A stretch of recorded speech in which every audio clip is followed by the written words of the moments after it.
एक गांव में झूरी नाम का एक किसान रहता था। झूरी के पास दो बैल थे, हीरा और मोती। देखने में सुंदर, काम में चौकस, कद में ऊंचे।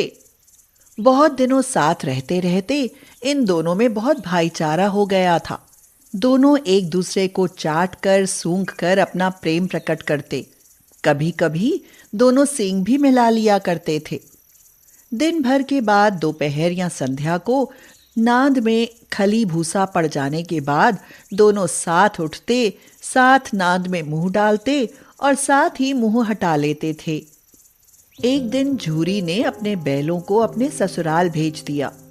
बैलों को क्या मालूम वे कहाँ भेजे जा रहे हैं।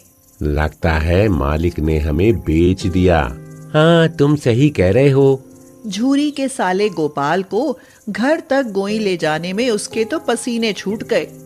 वह पीछे से हाँकता तो दोनों दाएं बाएं भागते, लात मारता तो दोनों सींगे नीची करके हुंकारते। हमने तो मालिक की सेवा करने में कोई कसर नहीं रखी। अगर इतनी मेहनत से काम न चलता था और काम ले लेते। हाँ, हमें तो मालिक की चाकरी में मर जाना कबूल था। हमने कभी दाने चारे की शिकायत नहीं की। उसने जो कुछ खिलाया वो सिर झुकाकर खा लिया।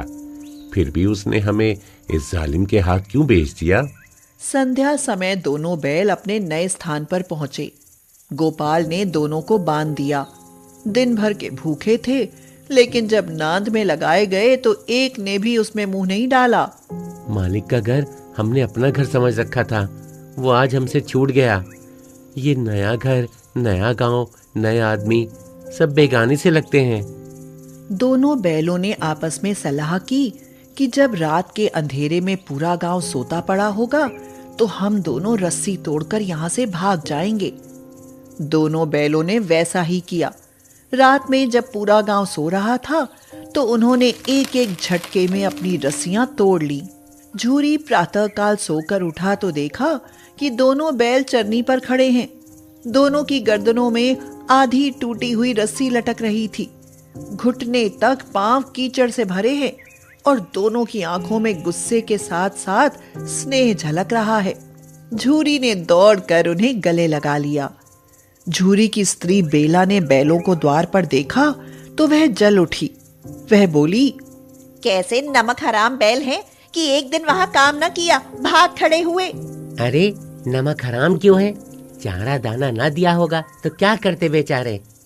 बस तुम ही तो बैलों को खिलाना जानते हो, और तो सभी पानी पिला पिला कर रखते हैं। हाँ। चारा मिलता तो क्यों भागते?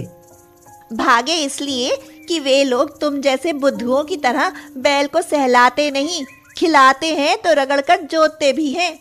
ये दोनों ठहरे कामचोर भाग निकले। अब देखो कहाँ से खली और चोकर मिलता है। सूखे भूसे के सिवा कुछ ना दूंगी, खाए चाहे मरे। वही हुआ। बैलों को खाली सूखा भूसा दिया गया। बैलों ने नाद में मुंह डाला तो फीका फीका, ना कोई चिकनाहट ना कोई रस। दूसरे दिन झूरी का साला फिर आया और बैलों को ले चला। अब की उसने दोनों को गाड़ी में जोता। मैं ये गाड़ी को खाई में गिरा दूंगा। पर हीरा समझदार था। हीरा ने संभाल लिया। संध्या समय घर पहुंचकर उसने दोनों को मोटी रस्सियों से बांधा और कल की शरारत का मजा चखाया। फिर वही सूखा भूसा डाल दिया। अपने दोनों बैलों को खली चूनी सब कुछ दिया और हमें यह सूखा भूसा डाल दिया। दोनों बैलों का ऐसा अपमान कभी ना हुआ था। यहाँ इतनी मार पड़ने के बाद ये सूखा भूसा मिला है। दोनों ने नांद की तरफ आंखें तक ना उठाईं। दूसरे दिन गोपाल ने बैलों को हल में जोता, पर इन दोनों ने जैसे पांव ना उठाने की कसम खा ली थी। वह मारते मारते थक गया, पर दोनों ने पांव ना उठाया। गोपाल को गुस्सा आ गया। उसने हीरा की नाक पर जब खूब डंडे मारे तो मोती का गुस्सा तो काबू से बाहर हो गया। वह हल लेकर भागा। हल, रस्सी, जुआ, जोत सब टूट टाट कर बराबर हो गया। गले में बड़ी बड़ी रस्सियां ना होती तो दोनों पकड़ में ना आते। भागना व्यर्थ है, तुम्हारी तो इसने जान ही ले ली थी। अब की बड़ी मार पड़ेगी। पड़ने दो, बैल का जन्म लिया है तो मार से कहां तक बचेंगे। गोपाल 2 आदमियों के साथ दौड़ा आ रहा है। दोनों के हाथों में लाठियां हैं। कहो तो दिखा दूं मजा, मैं भी लाठी लेकर आ रहा है। नहीं भाई, खड़े हो जाओ, मुझे मारेगा तो मैं 1-2 को गिरा दूंगा। इतने में गोपाल आ पहुंचा और दोनों को पकड़कर ले चला। कुशल हुई कि उसने इस वक्त मारपीट ना की, नहीं तो मोती पलट पड़ता। आज दोनों के सामने फिर वही सूखा भूसा लाया गया। दोनों चुपचाप खड़े रहे। घर में लोग भोजन करने लगे। उस वक्त छोटी सी लड़की 2 रोटियां लिए निकली और दोनों के मुंह में देकर चली गई। उस एक रोटी से इनकी भूख तो क्या शांत होती, पर दोनों के हृदय को मानो भोजन मिल गया। लड़की गोपाल की थी। उसकी मां मर चुकी थी और उसकी सौतेली मां उसे मारती रहती थी। दोनों दिन भर जाते, डंडे खाते, शाम को थान पर बांध दिए जाते और रात को वही बालिका उन्हें 2 रोटियां खिला जाती। प्रेम के इस प्रसाद की यह बरकत थी कि 2-2 गाल सूखा भूसा खाकर भी दोनों दुर्बल न होते थे, मगर दोनों की आंखों में रोम रोम में विद्रोह भरा हुआ था। एक दिन मोती बोला, अब तो नहीं सहा जाता हीरा। क्या करना चाहते हो? एक हाथ को सींगों पर उठाकर फेंक दूंगा। लेकिन जानते हो, वो प्यारी लड़की जो हमें रोटियां खिलाती है, उसी की लड़की है जो इस घर का मालिक है। ये बेचारी अनाथ हो जाएगी। तो मालकिन को फेंक दूं? वही तो इस लड़की को मारती है। लेकिन औरत जात पर सींग चलाना मना है, ये भूल जाते हो तुम। तुम तो किसी तरह निकलने ही नहीं देते। बताओ, तोड़ाकर भाग चले? हाँ, ये मैं स्वीकार करता, लेकिन इतनी मोटी रस्सी टूटेगी कैसे? रात को जब बालिका रोटियां खिलाकर चली गई तो दोनों रस्सियां चबने लगे, पर मोटी रस्सी मुंह में ना आती थी।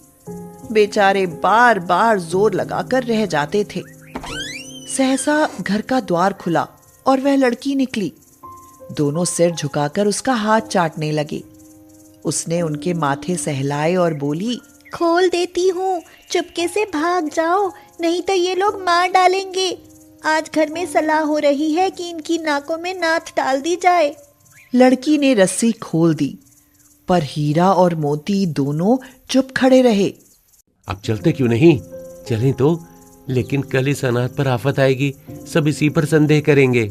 सहसा बालिका चिल्लाई, दोनों बैल भागे जा रहे हैं। ओ दादा, दादा, दोनों बैल भागे जा रहे हैं। ओ दादा, दादा, दोनों बैल भागे जा रहे हैं, जल्दी दौड़ो। गोपाल हड़बड़ाकर भीतर से निकला और बैलों को पकड़ने चला। वे दोनों भागे। गोपाल ने पीछा किया और भी तेज हुए। गोपाल ने शोर मचाया। फिर गांव के कुछ आदमियों को भी साथ लेने के लिए लौटा। दोनों मित्रों को भागने का मौका मिल गया। सीधे दौड़ते चले गए, यहां तक कि मार्ग का ज्ञान न रहा। जिस परिचित मार्ग से आए थे उसका यहां पता न था।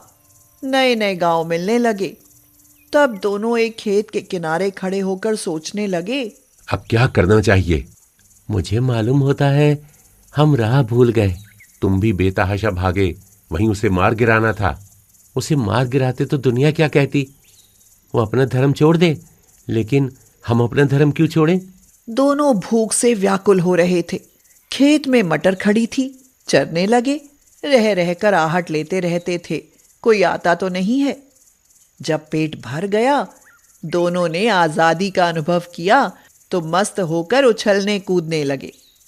पहले दोनों ने डकार ली, फिर सींग मिलाए और मोती ने हीरा को कई कदम पीछे हटा दिया। अरे ये क्या, कोई सांड टौंकता चला आ रहा है? हाँ, सांड ही है। वह सामने आ पहुंचा। सांड पूरा हाथी था। उससे भिड़ना जान से हाथ धोना है, लेकिन न भिड़ने पर भी जान बचती नजर नहीं आती। इन्हीं की तरफ आ भी रहा है। कितनी भयंकर सूरत है। बुरे फंसे, जान बचेगी क्या? कोई उपाय सोचो जल्दी। अपने घमंड में फूला हुआ है, आरज़ू विनती ना सुनेगा। भाग क्यों ना चले? भागना कायरता है। तो फिर यहीं मरो, या तो फिर कोई उपाय सोचो जल्दी। उपाय यह है कि उस पर दोनों जने एक साथ चोट करें। मैं आगे से चोट दूंगा, तुम पीछे से अपने सींग मारना। दोहरी मार पड़ेगी तो भाग खड़ा होगा। मेरी ओर झपटे, तुम बगल से उसके पेट में सींग घुसेड़ देना। जान जोखिम है, पर दूसरा उपाय नहीं है। दोनों मित्र जान हथेली पर लेकर लपके। सांड को भी संगठित शत्रुओं से लड़ने का तजुर्बा न था। जैसे ही वह हीरा पर झपटा, मोती ने पीछे से दौड़ा और सांड उसकी तरफ मुड़ा तो हीरा ने सींग मार दिए। सांड चाहता था कि एक एक करके दोनों को गिरा ले, पर ये दोनों भी उस्ताद थे, उसे वह अवसर न देते थे। एक बार सांड झल्ला कर हीरा का अंत कर देने के लिए चला कि मोती ने बगल से आकर उसके पेट में सींग भोंक दिया। सांड क्रोध में आकर पीछे फिरा तो हीरा ने दूसरे पहलू में सींगे चुभा दिया। आखिर सांड बेचारा जख्मी होकर भागा और दोनों मित्रों ने दूर तक उसका पीछा किया। तब दोनों ने उसे छोड़ दिया। अब दोनों मित्र जीत के नशे में झूमते चले जाते थे। मेरा जी चाहता था कि बचाया है क्यों, मार ही डालते। गिरे हुए बैरी पर सींग नहीं चलाना चाहिए। अब घर कैसे पहुंचेंगे वो सोचो, पहले कुछ खा लें तो सोचें। सामने मटर का खेत था ही, मोती उसमें घुस गया। हीरा मना करता रहा पर मोती ने उसकी एक ना सुनी। इतने में कुछ आदमी लाठियां लिए दौड़ पड़े और दोनों मित्रों को घेर लिया। प्रातःकाल दोनों मित्र कांजी हौस में बंद कर दिए गए। दोनों मित्रों को जीवन में पहली बार ऐसा हुआ कि सारा दिन बीत गया और खाने को एक तिनका भी न मिला। यहाँ कई भैंसें थी, कई बकरियां, कई घोड़े, कई गधे, पर किसी के सामने चारा न था। सब जमीन पर मुर्दों की तरह पड़े थे। कई तो इतने कमजोर हो गए थे कि खड़े भी ना हो सकते थे। रात को भी जब कुछ भोजन ना मिला तो हीरा मोती से बोला, अब नहीं रहा जाता मोती, मुझे तो मालूम होता है कि प्राण निकल रहे हैं। आओ दीवार तोड़ दें। बाड़े की दीवार कच्ची थी। हीरा मजबूत तो था ही, अपने नुकीले सींग दीवार में गड़ा दिए और जोर मारा तो मिट्टी का एक चिप्पड़ निकल आया। मोती का साहस बढ़ा। मोती ने दीवार में सींग मारी, दीवार गिरी और फिर हिम्मत बढ़ी और वो लगातार दीवार में सींग मारता रहा। आखिर कोई 2 घंटे की जोर आजमाई के बाद दीवार ऊपर से लगभग 1 हाथ गिर गई। उसने दूनी शक्ति से दूसरा धक्का मारा तो आधी दीवार गिर पड़ी। दीवार का गिरना था कि अधमरे से पड़े हुए सभी जानवर चेत उठे। तीनों घोड़ियां सरपट भाग निकली, फिर बकरियां निकली, उसके बाद भैंस भी खिसक गई, फिर गधे भी भाग निकले। आधी रात से ऊपर हो गया था, सभी जानवर भाग चुके थे। शोर सुनते ही मुंशी और चौकीदार तथा अन्य कर्मचारियों में कैसे खलबली मची। इसके बाद मोती की खूब मरम्मत हुई और उसे भी मोटी रस्सी से बांध दिया गया। 1 सप्ताह तक दोनों मित्र वहां बंधे पड़े रहे। किसी ने चारे का एक दाना भी न डाला। हाँ, एक बार पानी दिखा दिया जाता था। ऐसे मृतक बैलों का कौन खरीदार होता। सहसा एक दढ़ियल आदमी, जिसकी आंखें लाल थीं और मुद्रा अत्यंत कठोर, आया और दोनों मित्र के कूल्हों में उंगली गोद कर मुंशी जी से बातें करने लगा। गोपाल के घर से ना भागे होते, अब तो जान ना बचेगी। कहते हैं भगवान सबके ऊपर दया करते हैं, उन्हें हमारे ऊपर दया क्यों नहीं आती। भगवान के लिए हमारा जीना मरना दोनों बराबर है। चलो अच्छा ही है, कुछ दिन उसके पास तो रहेंगे। एक बार उस भगवान ने उस लड़की के रूप में हमें बचाया था, क्या अब नहीं बचाएंगे। यह आदमी छुरी चलाएगा, देख लेना। तो क्या चिंता है, मांस, खाल, सींग, हड्डी सब किसी के काम तो आएगा। नीलाम हो जाने के बाद दोनों मित्र उस दढ़ियल के साथ चले। दोनों की बोटी बोटी कांप रही थी। बेचारे पांव तक ना उठा सकते थे, पर भय के मारे गिरते पड़ते भागे जाते थे, क्योंकि वह जरा सी चाल धीमी हो जाने पर डंडा जमा देता था। सहसा दोनों को ऐसा मालूम हुआ कि परिचित रहा है। हाँ, इसी रास्ते से गया उन्हें ले गया था। वही खेत, वही बाग, वही गांव मिलने लगे। प्रति क्षण उनकी चाल तेज होने लगी। सारी थकान, सारी दुर्बलता गायब हो गई। मोती ने कहा, हमारा घर नजदीक आ गया है। भगवान की दया है, मैं तो अब घर भागता हूँ। ये जाने देगा, इसे मैं मार गिराता हूं।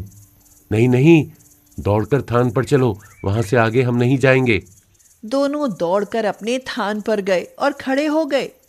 दड़ियल भी पीछे पीछे दौड़ा चला आता है। झूरी द्वार पर बैठा धूप खा रहा था। बैलों को देखते ही दौड़ा और उन्हें बारी बारी से गले लगाने लगा। एक झूरी का हाथ चाट रहा था। दड़ियल ने जाकर बैलों की रस्सियां पकड़ ली।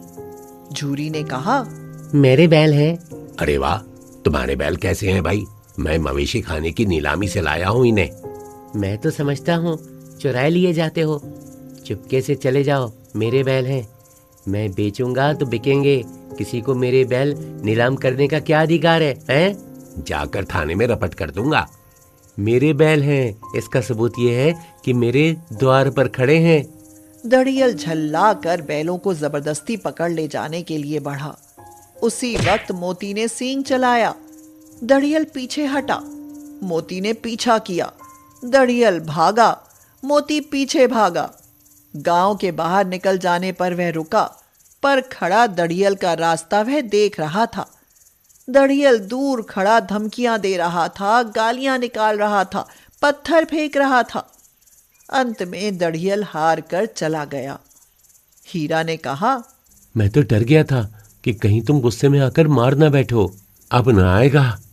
जरा देर में नादों में खली, भूसा, चोकर और दाना भर दिया गया और दोनों मित्र खाने लगे।